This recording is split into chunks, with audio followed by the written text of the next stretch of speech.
Everyone, मेरा नाम है नरेश कोरी और आप देख रहे हैं मेरा यूट्यूब चैनल थर्मल इंजीनियरिंग के लेक्चर सीरीज। दोस्तों, पावर प्लांट इंजीनियरिंग के यूनिट 3 के लेक्चर नंबर 11 की तरफ आज हम लोग चलेंगे, जिसमें हम लोग पढ़ने वाले हैं कोल एंड एश हैंडलिंग सिस्टम का next topic pneumatic ash handling system. मैंने आप लोगों को दोस्तों पूरे चैप्टर में कोल की प्रिपरेशन के बारे में बताया, कोल की फर्नेसेस के बारे में बताया, स्टोकर्स के बारे में बताया, फ्यूल कैसे बर्न होता है उसके बारे में बताया, आपको अलग अलग फर्नेसेस बताए मैंने, कोल कैसे प्रिपेयर किया जाता है, ये सारी चीज़ें हम लोगों ने पढ़ ली। लेकिन अब हमारा टॉपिक है एट द एंड कि जब कोल का बर्न हो जाता है, कोल कम्प्लीटली फिनिश हो जाता है, बर्न बर्न होने के बाद में हमारे कोल की जो ऐश निकल रही है, उस ऐश को डिस्पोज किस तरह से किया जाता है। देखिए, ऐश का किस तरह से आप लोग रीयूटिलाइजेशन कर सकते हैं, ये सारी चीज़ें हम लोग हमारे नेक्स्ट टॉपिक में पढ़ने वाले हैं। तो सबसे पहले देखते हैं हम लोग नेसेसिटी ऑफ ऐश हैंडलिंग के, ऐश को हैंडल करने के लिए ज़रूरत क्यों है, क्यों अगर ऐश हैंडल ना की जाए, मतलब कि ऐश को ऐसे के ऐसे ही कहीं पर भी आप वो डिस्पोज कर दो तो क्या नहीं चलेगा। तो ये सारी चीज़ें हम लोग जानेंगे।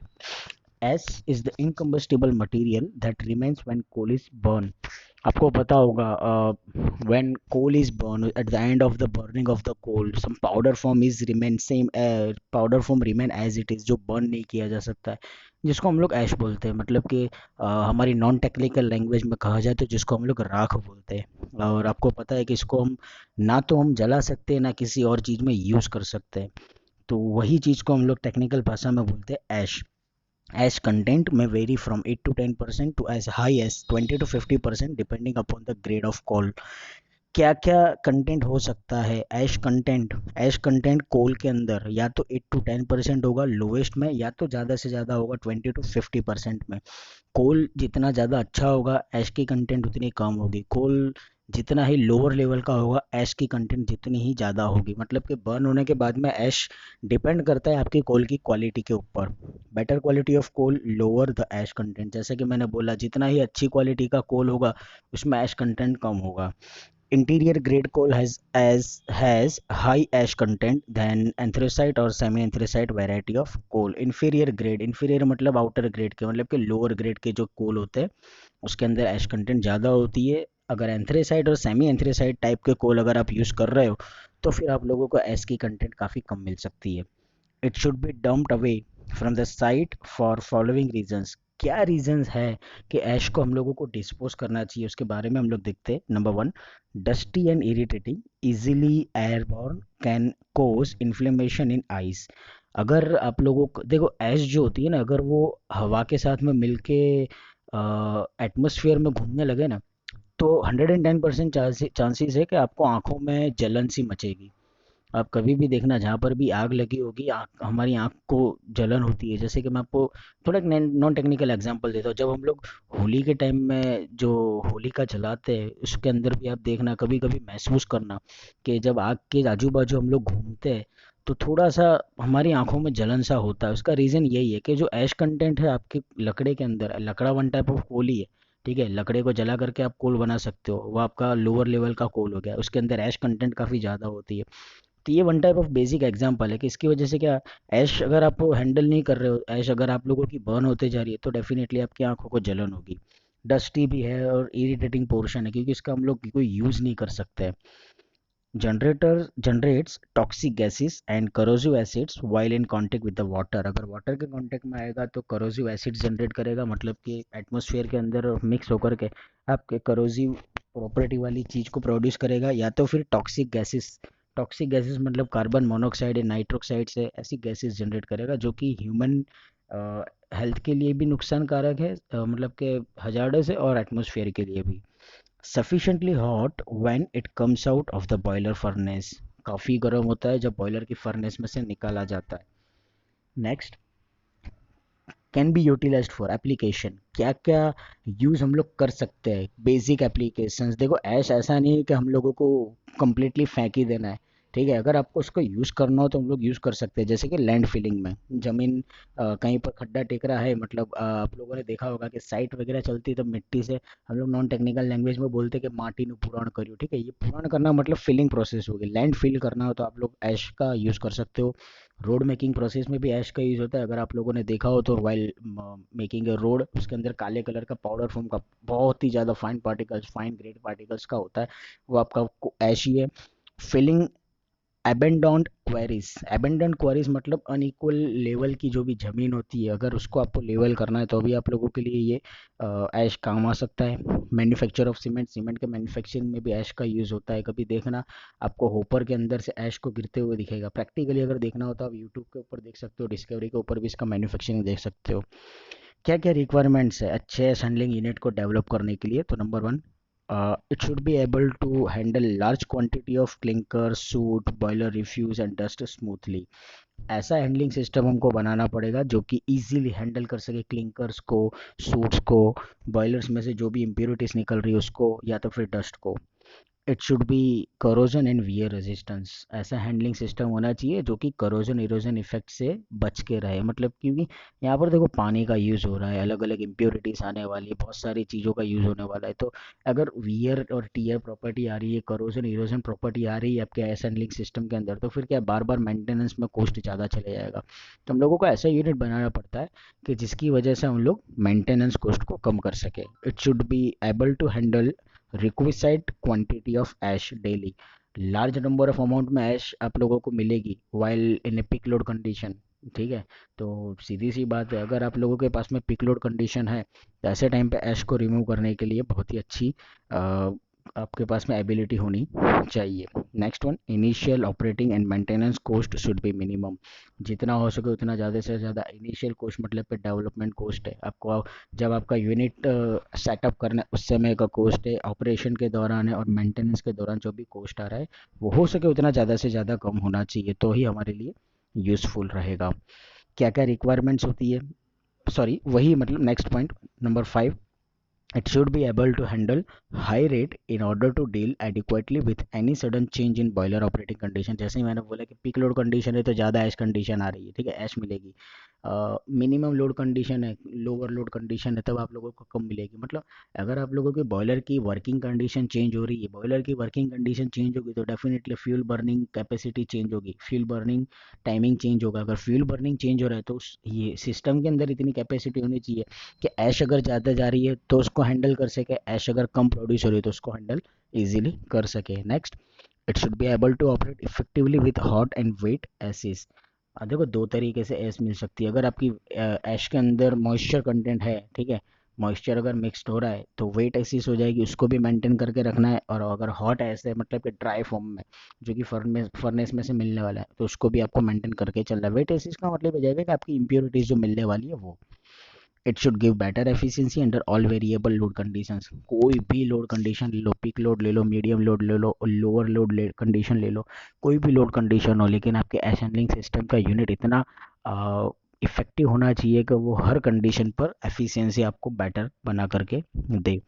Next, operation should be noiseless as far as possible. अगर ऑपरेशन आप लोगों का नॉइसलेस हो तो बेटर होगा, वरना ताकि नॉइस पॉल्यूशन क्रिएट ना हो इसीलिए, क्योंकि ऑलरेडी आपके थर्मल पावर प्लांट के अंदर बहुत सारे वर्किंग कंपोनेंट्स है जिसके अंदर नॉइस क्रिएट होने वाला है। उसके अंदर और एक और कंपोनेंट ऐसा ऐड हो रहा है कि जिसमें नॉइस क्रिएट होगा तो नॉइस पॉल्यूशन के ज़्यादा चांसेस रहेंगे। तो बेटर है कि आपका एश हैंडलिंग सिस्टम ऐसा बनाओ कि जिसके अंदर नॉइस की डेसिबल काफ़ी कम हो। क्या क्या क्लासिफिकेशन है? बेसिकली चार क्लासिफिकेशन है: mechanical ash handling, hydraulic ash handling, pneumatic ash handling and steam jet ash handling. ये चार सिस्टम में से हमारे लिए जो इम्पोर्टेंट है वो है न्यूमेटिक एश हैंडलिंग सिस्टम। दोस्तों ये सवाल जीटीयू के अंदर 3 से 4 बार आ चुका है।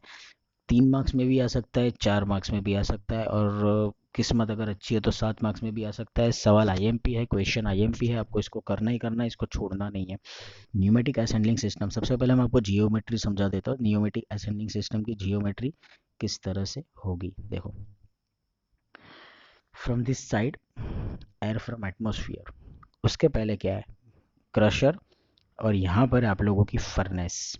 ठीक है, फर्नेस है, इसका मतलब ये कि आपके कोल का बर्निंग होगा, और कोल के बर्निंग की वजह से जो भी ऐश जनरेट होगी, जिसको हम लोग स्लैग भी बोलते हैं, वो सीधा जाएगा आपके क्रशर के ऊपर। वर्किंग नहीं समझा रहा हूँ, जस्ट आपको डायरेक्शन दे रहा हूँ। ठीक है, मतलब एस जो होगी वो जाएगी क्रशर के ऊपर, जहाँ पर हम लोग एटमोस्फेरिक एयर को ट्रांसफर कर रहे हैं। ठीक है, अभी ये क्या करेगा, आप लोगों का जाएगा सीधा साइक्लोन सेपरेटर में, ओवर हियर। ठीक है, cyclone separator.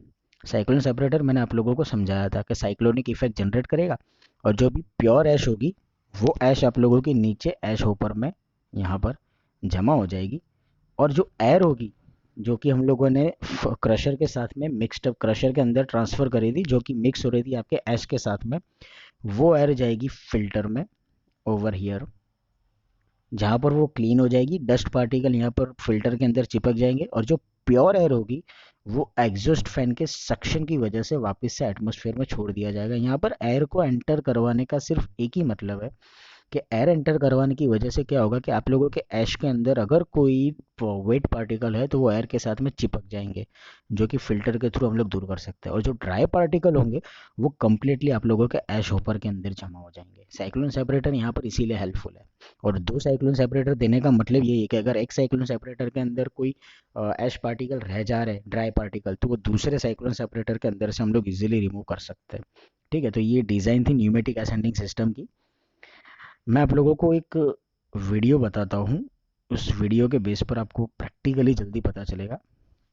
As you can see, ये न्यूमेटिक असेंडिंग सिस्टम है। ठीक है, आप लोगों को जो दिख रहा है ये 3 साइक्लोन सेपरेटर है आपके ऊपर, मतलब वन टाइप ऑफ ये समझ लो आप। ठीक है, साइक्लोन सेपरेटर। इसको मैं थोड़ा आगे रन कर दूँ। अब दोस्तों ध्यान से देखना, नीचे जो आप लोगों को दिख रहा है यहाँ पर आप लोगों को ये देखो, ये आपका ऐश खाली हुआ यहाँ पर। आप देख सकते हो आप अंदर के यहाँ पर वाल का वर्किंग होगा। ठीक है, ये देखो ऐश कम फिलअप हो रहा है, देख सकते हो आप। ठीक है, जो नीचे ऐश थी वो फ्लो हो गई। देखो मैं फिर से दिखाऊं, जो नीचे यहाँ पर ऐश जमा हो रही है, ये देख रहे हो आप, वो ऐश वो यहाँ से फ्लो होकर के चली गई, और सामने ऊपर की तरफ आप लोगों को दूसरा ऐश मिल रहा है, मतलब कि फर्नेस के अंदर से। फिर वापस वाल खोला जाता है, जैसे ये होपर पूरे भर जाएंगे वाल खोल दिया जाएगा नीचे का, और नीचे की पाइपलाइन में आपकी सारी ऐश जमा हो जाएगी। फिर नीचे का वाल बंद कर देते, ऊपर से वाल ओपन कर दे, फर्नेस में से वापस से नया ऐश नीचे आता है, और नीचे जो पाइप में ऐश है उसको हम लोग फैन के थ्रू, यहाँ पर एक ब्लोअर होता है। देखो मैं आपको ब्लोअर की लोकेशन बता दूँ, यहाँ पर एक ब्लोअर होता है। ठीक है, ये ब्लोअर से फोर्सफुली आपके जो ऐश होगी उस ऐश को आगे भेज दिया जाता है इस पाइपलाइन के थ्रू। यहाँ पर देखिएगा, सॉरी, हाँ, ठीक है, देखा आपने, ये आपका ऐश गिर रहा है यहाँ पर इस होपर के अंदर, यहाँ पर ये 2 और ये 3, ये तीनों 3 में आप देख सकते हो ऐश आ रहा है, और नीचे से हवा की वजह से आपकी ऐश आगे फ्लो करवा दी जा रही है। और ये जो ऐश होती है, ये ऐश फ्लो करवा के एक होपर के अंदर जमा कर दी जाती है। आप देख सकते हो यहाँ पर आप लोगों की ऐश इकट्ठी की जाएगी। ठीक है, तो ये एक वीडियो है वर्किंग। मैं आपको दूसरा वीडियो दिखाता हूँ, उसके अंदर भी कुछ इसी तरह से आएगा। It is like this. हाँ, नंबर ऑफ होपर्स इसमें दिखाए गए। ठीक है, एज यू कैन सी, ये एक कंपनी की एनिमेशन वीडियो है, मैक वेबर करके। ये ऐश आपकी आई नीचे, यहाँ पर वाल्व आपका अभी बंद है। जैसे ही होपर आपका कम्प्लीटली फिल हो जाएगा, वाल्व को ओपन कर दिया जाता है, और ये आपकी कम्प्लीटली ऐश नीचे की तरफ जमा हो जाएगी पाइप्स के अंदर। जहाँ पर हम लोग क्या करेंगे, तो यहाँ से हम लोग एयर को ट्रांसफ़र करेंगे एज यू कैन सी, और ये एयर आपकी ट्रांसफ़र करके आपके ऐश को ले जाएगी सीधे आपके होपर में।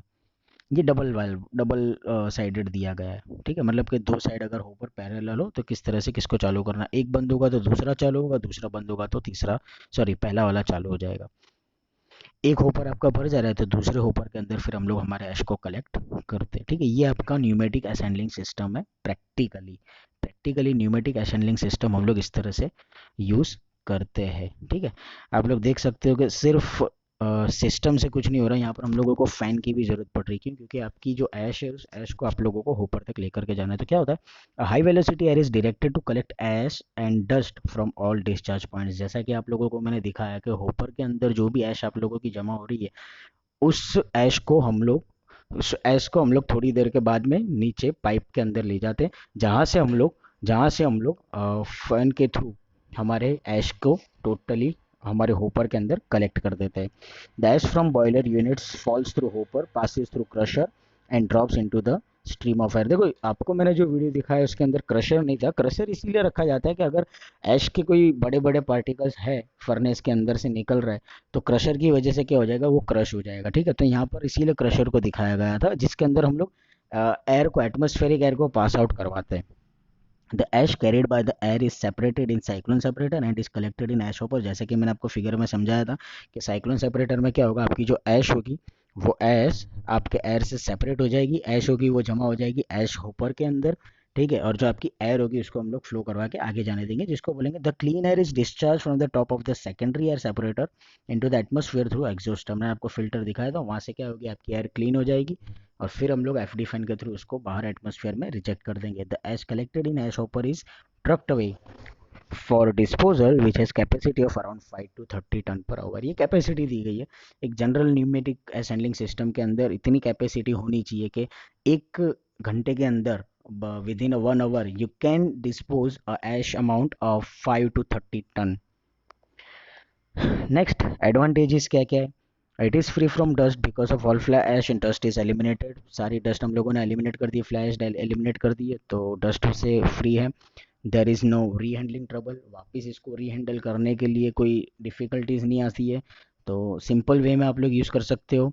Dry ice handling eliminates the chances of ash freezing, picking और sticking in the storage bin. Dry ice handling eliminates क्या कर देगा, तो आप लोगों के ऐश के ठंडे होने के चांसेस जो रहेंगे उसको आपको इकट्ठा करना है, या तो फिर आपकी जो ऐश है वो आपके बॉयलर की सरफेस के या फर्नेस की सरफेस के साथ में स्टिक हो जाए, स्टोरेज के अंदर स्टिक हो जाए। ये सारी डिफ़िकल्टीज जो होती है उससे हम लोगों को छुटकारा मिल जाएगा, मतलब ये सारी चीज़ें हम लोगों से दूर रहेगी। Flexibility in application to suit various plant condition, कोई भी कंडीशन ले लो, peak load condition, low load condition, medium load condition, लेकिन आप लोगों को फ्लेक्सिबिलिटी मिलेगी कि न्यूमेटिक एयर हैंडलिंग सिस्टम को आप किसी भी कंडीशन में यूज़ इजीली कर सकते हो, चला सकते हो। Installation cost per turn off air handles is less than other system, installation cost भी काफ़ी कम है, तो आप लोगों को ऑपरेटिंग कॉस्ट भी कम मिल सकता है और मेंटेनेंस कॉस्ट भी कम मिल सकता है, initial cost will be less. सामने डिसएडवांटेजेस क्या है, it is noisy in operation. मैंने आप लोगों को बताया था कि नॉइज लेस ऑपरेशन होना चाहिए, लेकिन न्यूमेटिक एयर हैंडलिंग सिस्टम के अंदर ये पॉसिबल नहीं है, मतलब ये हमारे लिए नॉइजी है। तो ये हमारे लिए सबसे बड़ा डिसएडवांटेजेस है कि यहाँ पर हम लोगों को नॉइज़ ज़्यादा मिलेगा। नॉइज़ अगर मिल रहा है तो डेफिनेटली आप लोगों का नॉइज़ पॉल्यूशन क्रिएट होने के चांसेस रहेंगे। Wearing of the crusher as well as the pipeline by the abrasive ash inflicts high maintenance charge. Crusher का यूज़ कर रहे हो मतलब वियर प्रॉपर्टी आएगी। दूसरी चीज़ कि हम लोग पाइप के अंदर हमारे ऐश को ट्रांसफ़र कर रहे हैं, तो जब हमारा ऐश ट्रांसफ़र होगा तो ऐश के पार्टिकल की वजह से जो वियर एंड टीयर प्रॉपर्टी मिलने वाली पाइप्स के अंदर, इसकी वजह से भी आप लोगों का मेंटेनेंस कॉस्ट बढ़ने वाला है। तो दोस्तों ये था आपका न्यूमेटिक एस हैंडलिंग सिस्टम। यहाँ पर हमारा चैप्टर 3 मतलब कि unit 3 coal and ash handling system ख़त्म होता है।